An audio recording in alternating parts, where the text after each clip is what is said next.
Akhirnya market dapatkan apa yang diinginkannya, yaitu kejutan untuk masalah inflasi yang ternyata mengalami penurunan. Tentunya ini bukan hanya kabar bagus untuk market, melainkan juga untuk Fed sendiri.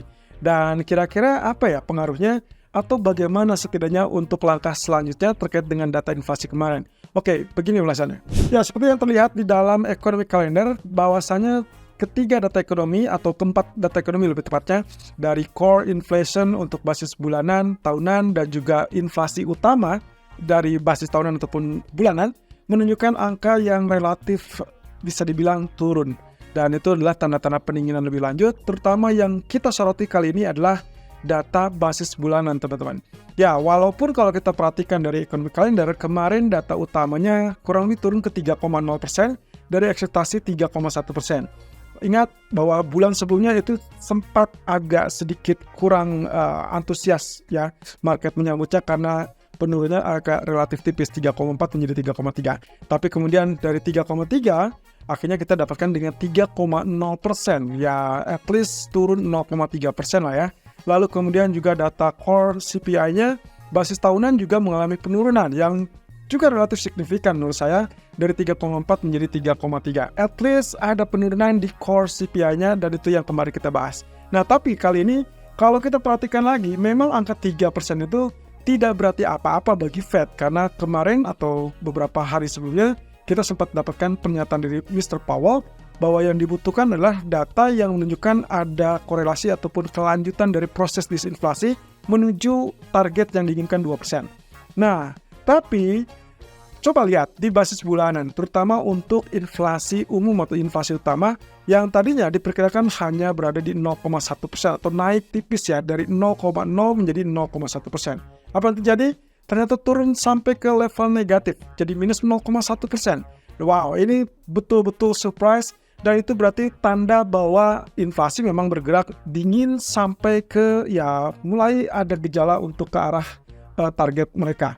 Jadi kalau misalkan seperti ini, ya berarti itulah yang mengembangkan ekspektasi market selanjutnya bahwa kemungkinan dalam data 1 atau 2 bulan ke depan, ya rasa-rasanya sangat wajar kalau misalkan mereka mengharapkan ada data turun lebih lanjut. Terutama untuk inflasi utamanya di bawah 3%, ya bisa lah ya untuk tercapai.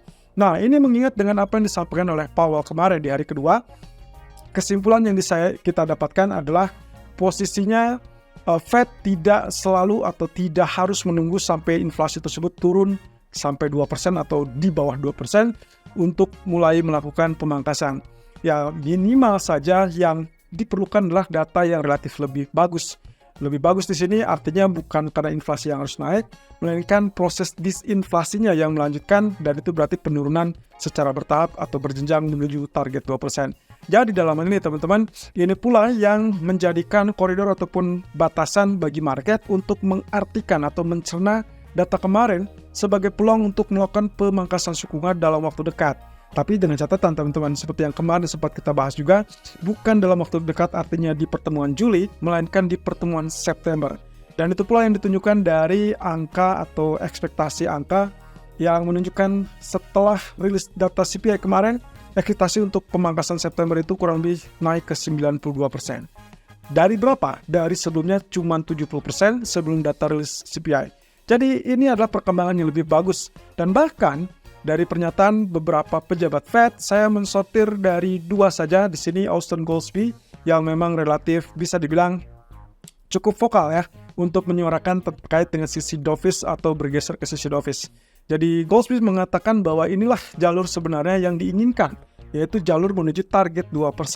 Walaupun ya memang diakui juga inflasinya masih tetap tinggi, tapi at least progres itulah yang terlihat, dan termasuk catatannya yang selalu dia umbar adalah inflasi di sektor tempat tinggal.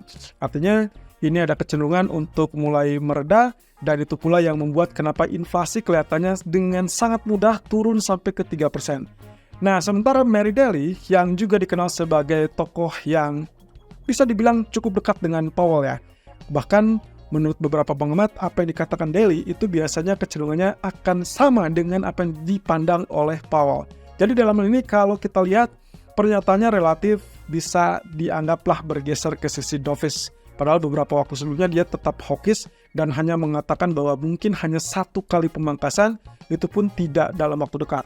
Nah, setelah data kemarin, dia juga menyambut baik dengan data inflasi yang turun, kemudian sampai mengatakan bahwa mungkin saja ini kita perlu beberapa. Artinya bukan hanya satu, tapi beberapa. Dan beberapa di sini, biasanya dalam kamus bahasa Inggris, kita selalu menyebutnya beberapa itu berarti mungkin 2 kali yang akan dilakukan. Dan itu berarti terkait dengan pemangkasan suku bunga. Nah, ini berarti sisi dovish yang juga dipicu dari data inflasi kemarin yang akhirnya mendorong market semakin optimis. Ya, 92% potensi untuk pemangkasan suku bunga September. Well, mungkin kita harus rem terlebih dulu. Kenapa? Karena pada ujung-ujungnya kita juga harus dengarkan jawaban ataupun pengumuman yang akan dilakukan dari Fed di FOMC 2 minggu ke depan. Jadi hati-hati teman-teman. Kita mungkin setelah data CPI kemarin, harusnya sinyal positif ini atau optimisme ini akan tetap menaungi pasar sampai mendekati pengumuman FOMC bulan Juli. Nah, sementara itu ada kabar bagus lagi teman-teman.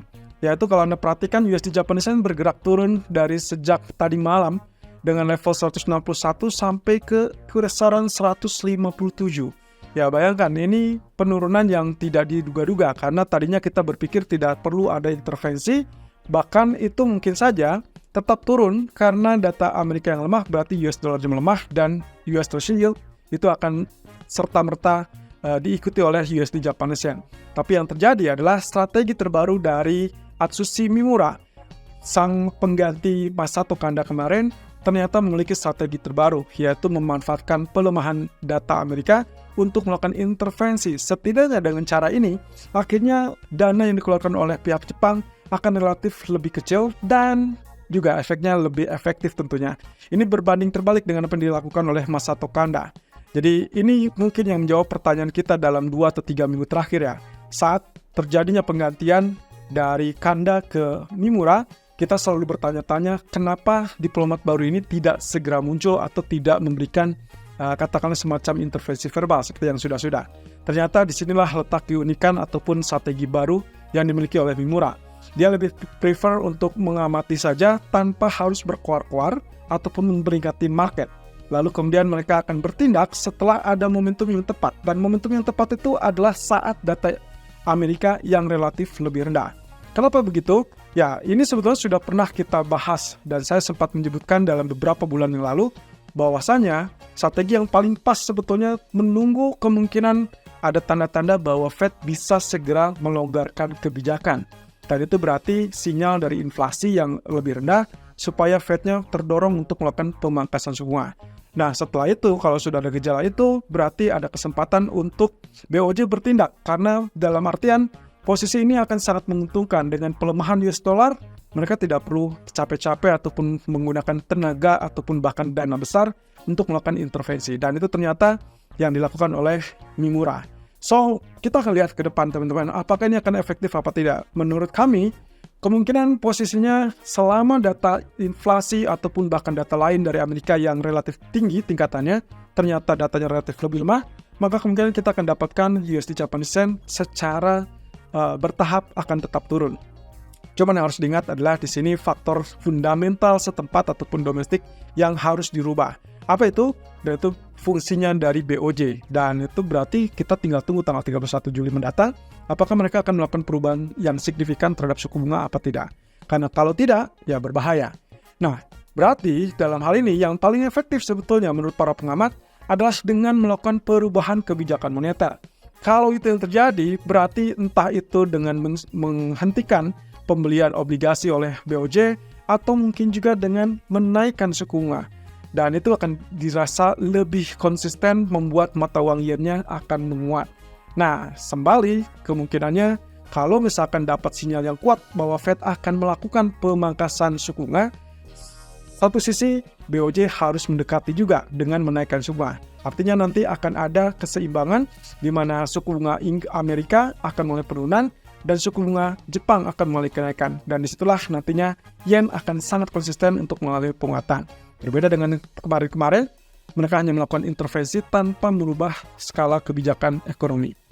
Nah, sementara itu kabar yang terbagus adalah dari Hang Seng teman-teman. Untuk pagi ini kita sudah melihat rebound sampai 18.300-an. Dari zona sebelumnya sempat terancam ke 17.300 ya.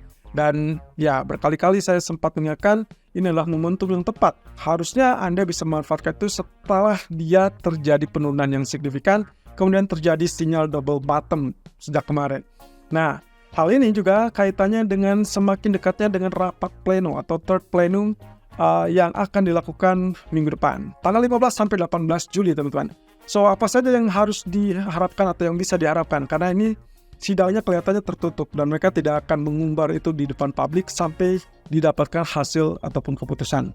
So, ada 4 poin di sini, tapi hanya 2 poin yang saya garis bawahi di sini, yaitu terkait dengan mendorong pemulihan sektor swasta, karena mau tidak mau, bukan hanya pemerintah yang harusnya bergerak atau aktivitas ekonomi yang harus bergerak, tapi juga sektor swasta.